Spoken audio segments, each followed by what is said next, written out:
Hi, everyone. I'm Gold Derby News and Features Editor Ray Richmond, and I'm here today with Stephen Kijak, who directed the HBO and Max documentary film Rock Hudson, All That Heaven Allowed, that paints a fascinating but bittersweet portrait of the film icon's life as a closeted gay man. Stephen, I wanted to start by asking what kind of cooperation you received from the Hudson estate in making such a personal and revealing doc. It seems like you had pretty phenomenal access to his films, photos, memorabilia. Was it even an estate you were dealing with? Not really. There's an estate collection, meaning someone has ended up with a lot of rock stuff. A gentleman who worked at the house many, many years ago. But it's not a proper estate per se. He just kind of owns a lot of the materials.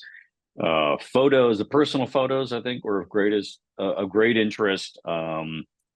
And he had the home movies, which were really spectacular. So, yeah, the estate, there weren't really any heirs or anything. So, we had a great biography, we had the estate collection, and then we just gathered as much as we could from the rest of the world. Yeah, he had no siblings or anything like that.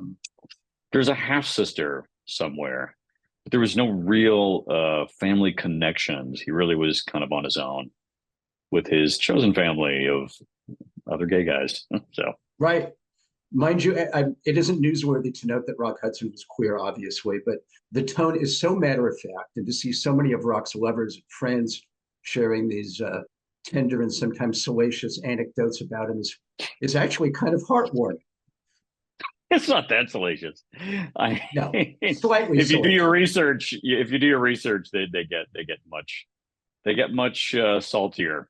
But You yeah, didn't use the saltiest stuff, no, no, except I thought we were. except maybe a certain phone call, but we'll get to that. Oh, that yeah, that was a pretty excellent discovery. So Oh, that's the ultimate panning for gold. Boy, you found a giant nugget there. How did you yeah. find all of these former partners and flings of Rocks?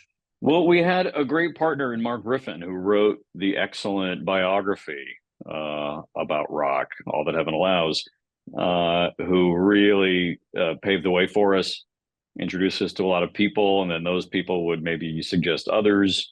Joe Carberry, for example, an old pal who lives up in Los Feliz, who himself had wild parties back in the day that rock liked to frequent. He really hasn't appeared in any of the books or anything, but people would say, "Oh, you got to talk to Joe. They're really tight."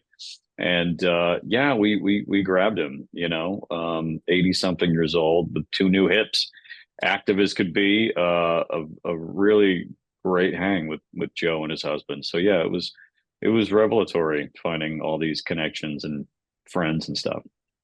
No, it was fascinating, very almost intimate, especially in the second half. But I was going to say it's interesting how we only hear the voices of your interview subjects in the first half, and then we see them in the second half as things get a little more personal. Why did you decide to present and frame things like that? Well, that was kind of the point. We wanted to, pardon me, we had a very specific, slightly limited production budget.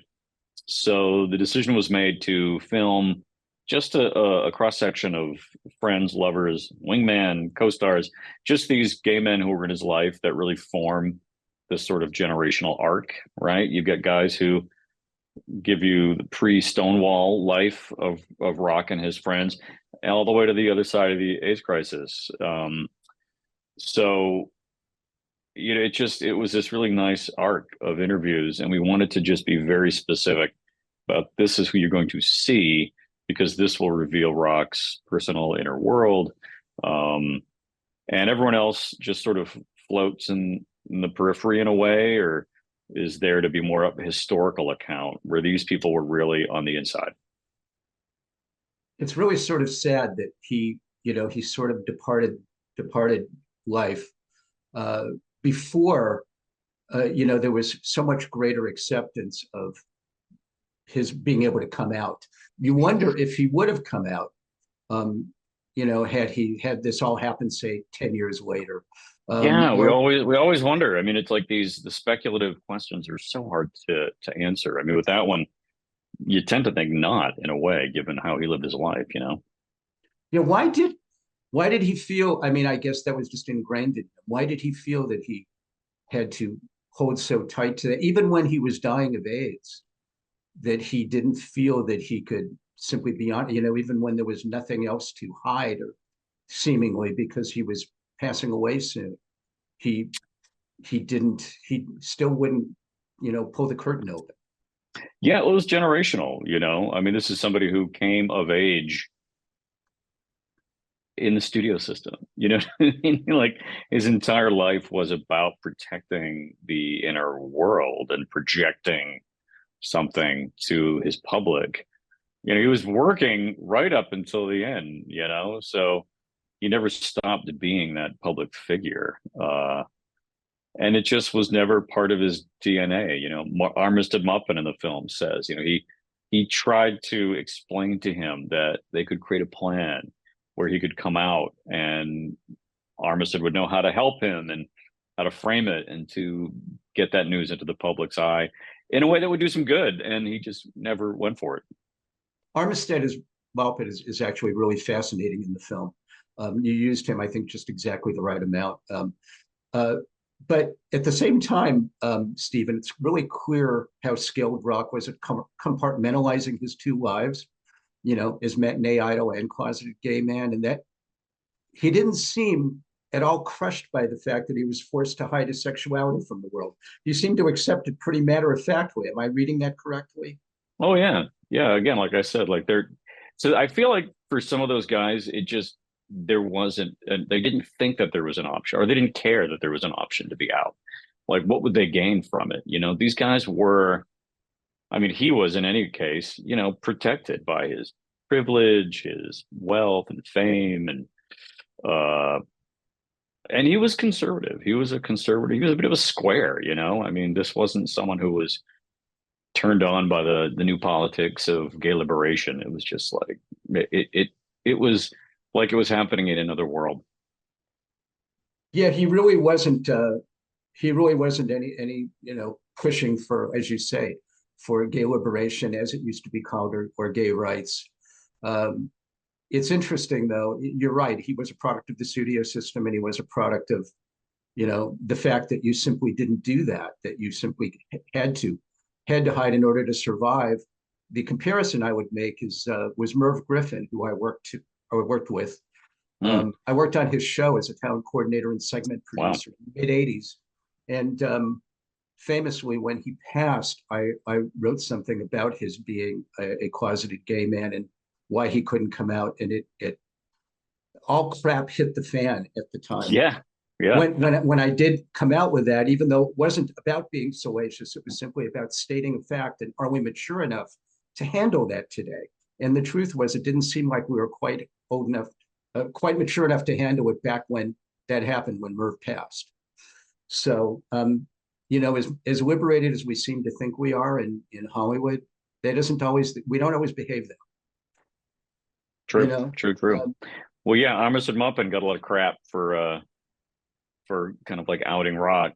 You know, it was in People magazine, like, you know, even at that time, like, are you kidding? Like, why keep the secret? It's so strange for us today, like that kind of code of silence was like a badge of honor for some people, you know? but at the same time, it's like, because if we're silent about it, then we're covering it with shame. Hmm. It should be simply, yes, he liked to go bowling and he was gay. It simply should be a, part of who he was. So what? Exactly. Um, um, so what inspired you to want to tell Rock's story, Stephen?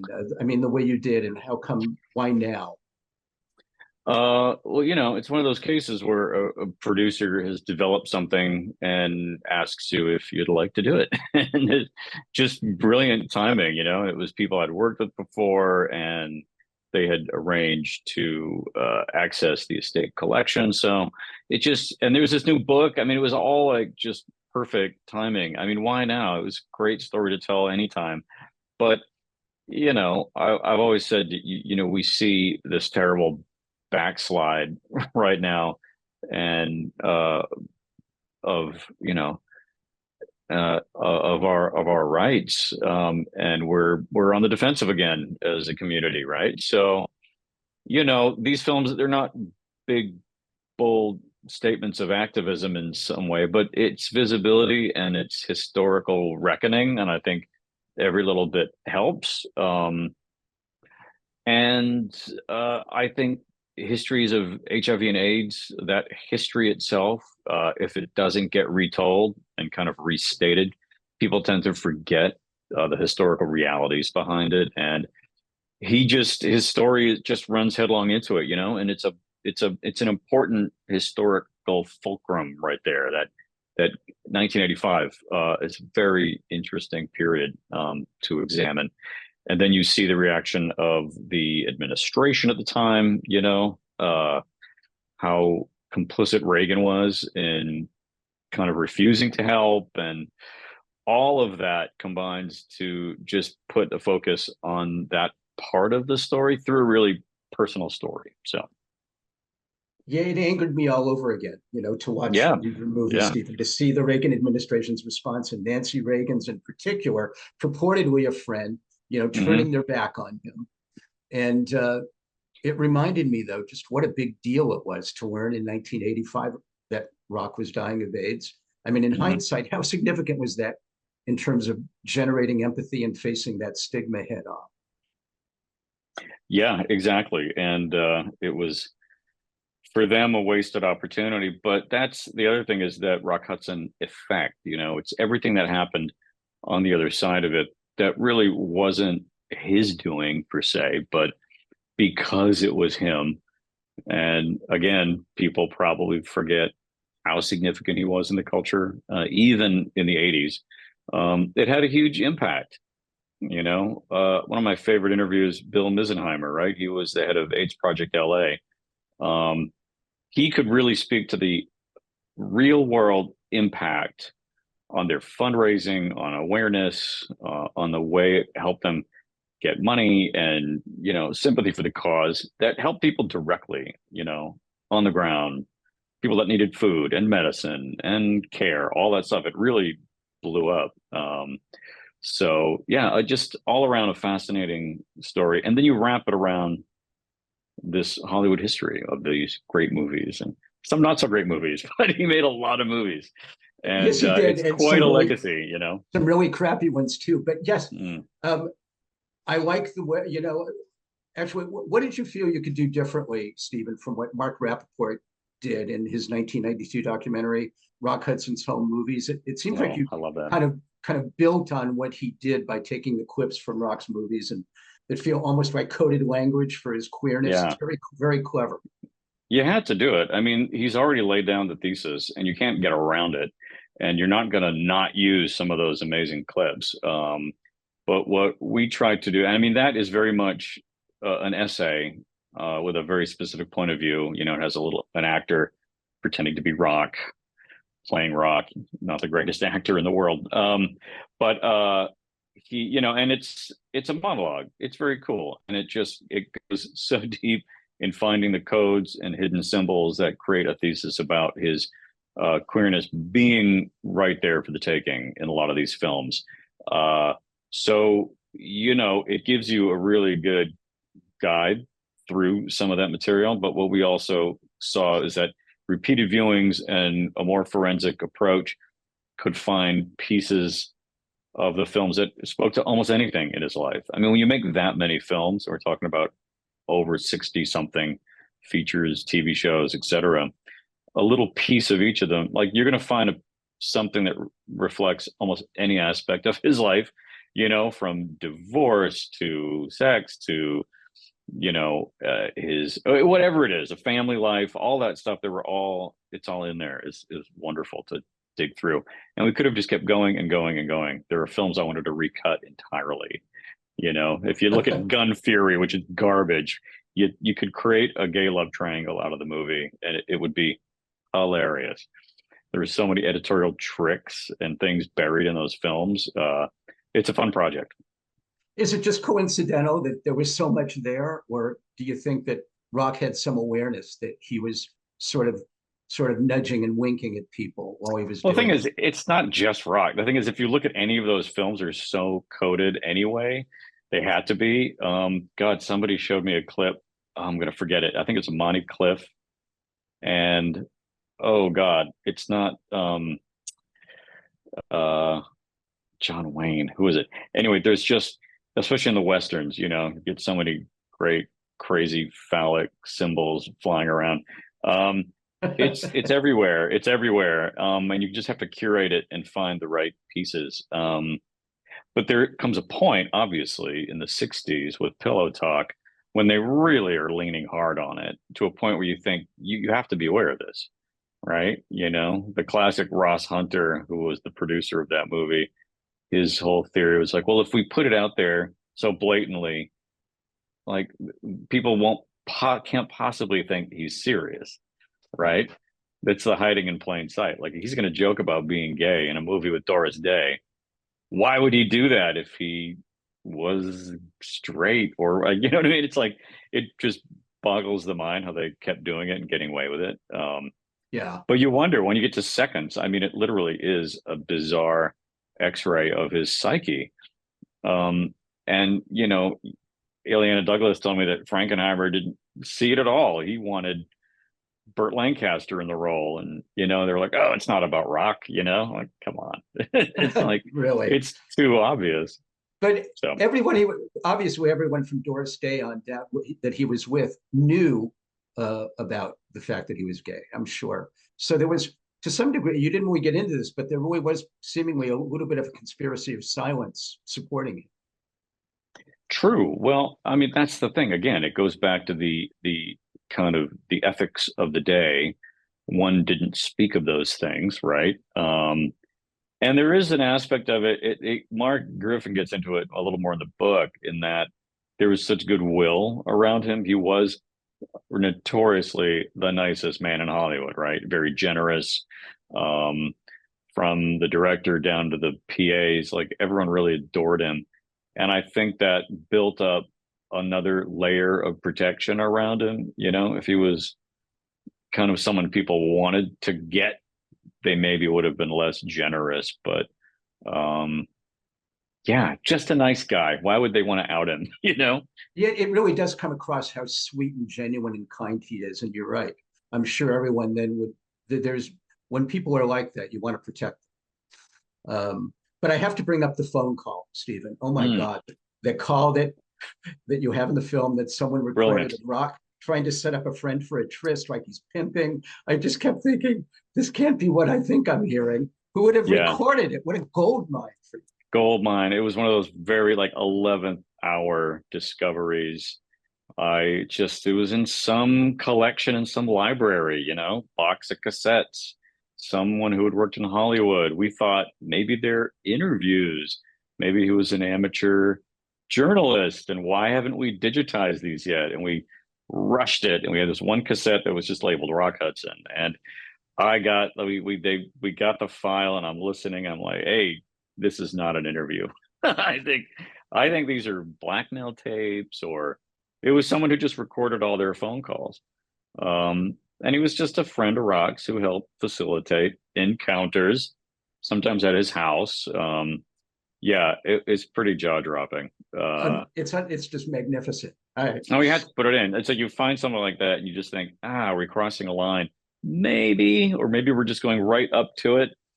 But again, like we're out and proud here, right? We're not, there's no secrets anymore. It's No, years there since he there didn't passed. seem to be We any know it line all. there. You can read all about it and much more if you get a few books about him. It's not that hard. So No, I just felt compelled to include it yeah. in such a way that it kind of made sense when you're looking at these secret lives, and just the matter of factness with which this somewhat transactional conversation about a very well hung young gentleman who works at the studio goes down. You couldn't believe it. Really can't believe it. It was a No, good find. fantastic. Just before we wrap here, Stephen, last question. How do you think Rock himself would feel about a film that shines such a vivid light on his personal life, alters some Yeah, perceptions about him? not sure about that. Not sure about that, actually. I can't imagine he would have relished it, but you know, He might have shrugged. he might have shrugged. And who knows? Maybe he finally would have said, "Oh, screw it, I'm out." You know, he would have come out eventually. Who knows? It's hard to say. But I feel like the historical corrective that we provide is important, and we're not going to shy away from it. And his circle of friends were so generous with their remembrances and salty stories, and it felt intimate and fun, and you know, this was his life. You know, there's no denying it, and it doesn't do anything to diminish the greatness of his work. When he was great, he was one of the best. You know. Agreed. I think we're going to leave things there. Rock Hudson, All That Heaven Allowed, streams on Max. Stephen Kijak, best of luck this Emmy season, and thanks for joining us Thank today you. at Gold Derby. Appreciate it. Thank you.